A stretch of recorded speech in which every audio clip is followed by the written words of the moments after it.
1, 2, 3, 4. Everybody, I'm Nick Catelli. It is December 13th. Happy holidays. Christmas is right around the corner. The new year is right around the corner. See you later, 2023. And hello, 2024. What will that bring us? I have no idea. But I do know that we got some really fun stuff. We're going to talk about two things today that is trending online. Number one, everybody is talking about the original Home Alone movie with Macaulay Culkin. If you didn't know, Macaulay Culkin actually just got a star on the Walk of Fame, which I'm not gonna lie, I think it's a little late. Like, he should have got that probably when he was like 12 years old, or I don't remember how old he was in Home Alone. But here's the thing. I love Home Alone, and I watch Home Alone because it's fun at the end where the robbers are going through, and getting destroyed within the house. I think that was like every kid's dream in the 90s, was that a lot of us just prayed that like two robbers like wanted to come into our house and we just destroy them with like homemade traps. Like we just MacGyvered it up. Like that's pretty much all Home Alone is really in reality, is like that kid is just MacGyver and he does fantastic. But here's the thing. A lot of people right now on the internet aren't talking about that. They're talking about the price of the groceries that Kevin buys in the movie. So spoiler alert, if you haven't seen the original Home Alone movie, spoiler alert, if you didn't know, there's a scene in the movie where he goes grocery shopping because, he's a kid, he was left at home, he needs food. Goes to the grocery store, buys like 2 bags of groceries, carries them home, and I guess the groceries were like $17 or $18 at the time in the 90s. And then people are saying that last year, those same amount of groceries would have costed like $43. And now they're saying that in 2023, getting close to 2024, that those groceries are like $70 to $80. And that's what people, are freaking out about.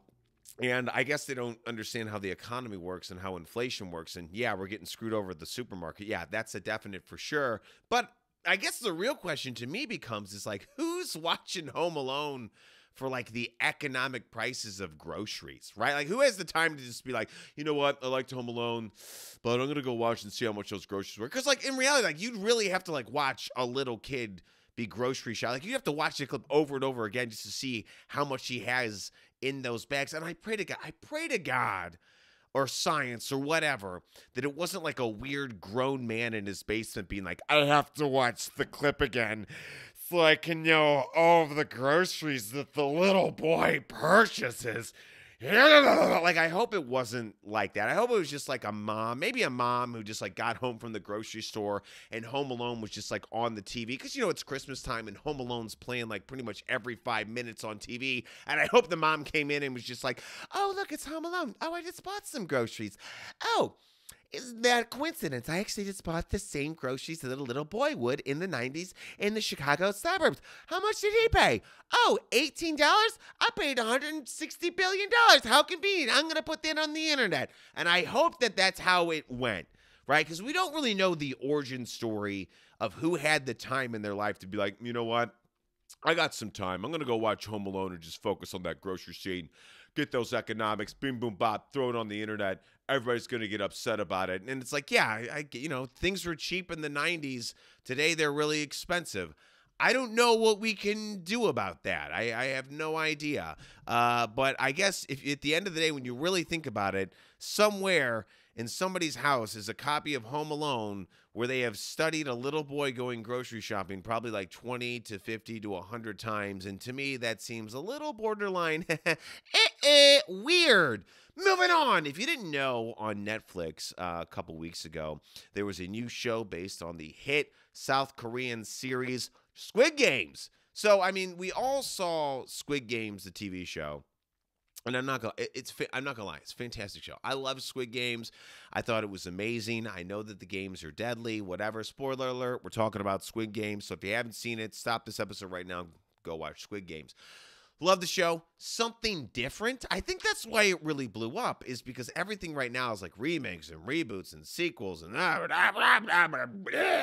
and we finally got something like versus we were having a lot of stuff that was like and then South Korea was like take and I was like, South Korea, thank ya. So Squid Games is awesome. But we all knew, as watching Squid Games, like I knew that eventually they were going to make like a reality show based off the Squid Games. Because you can't make an amazing TV show based off of a deadly game show and not actually turn it into a game show. So if you didn't know, They actually turned it into a real game show. It was filmed overseas, I guess in Britain, at an old Air Force hangar, like a big old Air Force hangar. And they did some of the old school games that we see in the TV show, and they introduced a few new games. I'm not going to lie, the last game I thought was really kind of a cop-out in the reality series. Like, I think the TV show, it started out great. Like, the reality show started out great. We got to see them play red light, green light, and, do the things with the cookie things. And, they did marbles. It was fantastic. And I thought it was great to see like the interaction between like all of the contestants, because man, they were just backstabbing each other left and right, which made for amazing reality TV. That's how you make a perfect reality TV show. You need a lot of backstabbing and a lot of double crossing and a lot of sarcasticness, and that's what the Squid Games competition show had, and it was fantastic. Now, spoiler alert, if you haven't seen the last episode, stop listening now because I'm going to talk about it. The one thing I will say I was really, really let down, though, is that the last episode, it got down to 2 people, and all they did was play a weird game of paper, rock, scissors to decide who gets to win the like 4.5, I think it was like $4.5 million prize. It all just came down to like paper, rock, scissors. And I thought that was such a cop out. I thought it was so stupid. And I was like, we get all these amazing competitions from like the TV show, and they're like, well, we ran out of ideas. Let's just do paper, rock, scissors, and we'll just end it right there. So overall, I think the show was a hit. I thought the reality show was fantastic. I will admit that at some points it gets a little boring, but a lot of reality TV shows get really boring. But I think the competitions were awesome. Now, here is the thing, right? They had 400 people start out on this show. So you knew with that people are going to be talking about the show behind its back. They're going to be spoiler alerts. They're going to be online. Now, here's the thing, is the minute that show aired, all these people that were on Squid Games started creating TikTok accounts and started to talk about the behind the scenes. And they think that they're like minor celebrities now. I don't get that, right? Like it was a game show.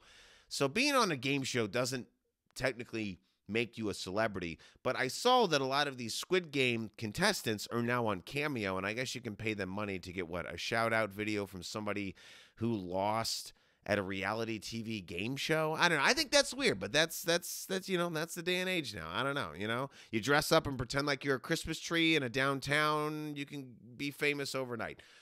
That's the country we live in now. Personally, I kind of love it. Part of me kind of hates it, but all these people are definitely capitalizing on their 15 minutes of fame, and I definitely, salute them for that. The one thing, though, is now they're starting to reveal that on the show that there was a lot of standing around, a lot of waiting. The living conditions were terrible. The food was terrible. And I guess the other big thing is they didn't have access, to chapstick, so they had to use lubricant from condoms to put on their lips. And to be honest, so part of me kind of wanted to know, like, what was, what did it work better than regular chapstick? Like, using condom lube versus chapstick. I mean, I'm not gonna do it, but I mean, if there's some health benefits there, I mean, that could be a new product, like Squid Game condom chapstick. That could be a thing. My advice: capitalize off it. If all these people are capitalizing off it, might as well do it yourself on the show. Now, do I think there's gonna be a season 2? No idea. I really hope that there is. But here's the thing, right? Is you got all these people whining about all of the conditions and having to stand around for 8 hours. And part of me, as an actor and a director myself, I'm just like, well, welcome to the world of entertainment, right? Like, get there at 5:30 a.m. You might not shoot anything till 8 o'clock at night. Welcome to the business of filming a TV show here, kids. Okay, that happens, right? And when it comes to the living conditions, I mean, like, well, compared to like other reality shows, I mean, what is there, like Lost in the Wilderness or Survival? Aren't they technically like out in the jungle where things could eat them and kill them, or like a wasp could sting them and their like leg has to be cut off?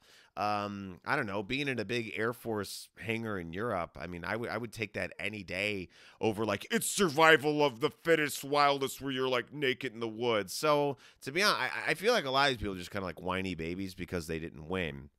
Now, here's the big kicker, though, is that in the TV show, at the very end, the person who won it, she gets like the card, like in the actual, real TV show, and she like can check her bank account. And they filmed all that. So at the end of it, they show the person coming in with the bank card. They put it in the ATM, types in the code, says all the money. Here's the thing. That person has gone online and said that they have not received the money yet from the reality show. And so that's kind of a big issue of like, well, when is she going to get paid? But I guess that's also kind of a weird thing in Hollywood is like, well, I don't think they have to technically pay you until the show airs, I guess, so you don't like give it away that, you won. I don't know. I don't really know about how reality TV show, game show things work. But I will say that I did think that like, it was a really great show. And to be honest, I think a lot of the contestants are just kind of being whiny babies about it. It's like, you know what? You had a shot at $4.5 million.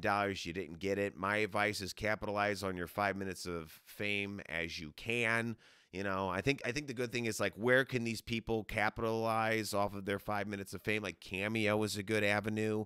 Like if you're looking for some easy money, maybe somebody hires you to give a talk at like an insurance sales conference, right? Like they're always getting like lower tier entertainment, where it's like, hey, we take all of the employees out to a hotel, and instead of bringing in like a real singer, we bring in like an actor from the 80s that was in like 2 movies, and they come out and entertain us for like 20 minutes. And the whole time we're watching them, we're not like, wow, this is amazing. Part of us is kind of like, wow, where have you been for the last like 2 decades? This is kind of sad, but I guess you're still working, so I guess that's okay. But this is the only entertainment they could afford at my insurance conference. I feel a little bit let down, but whatever.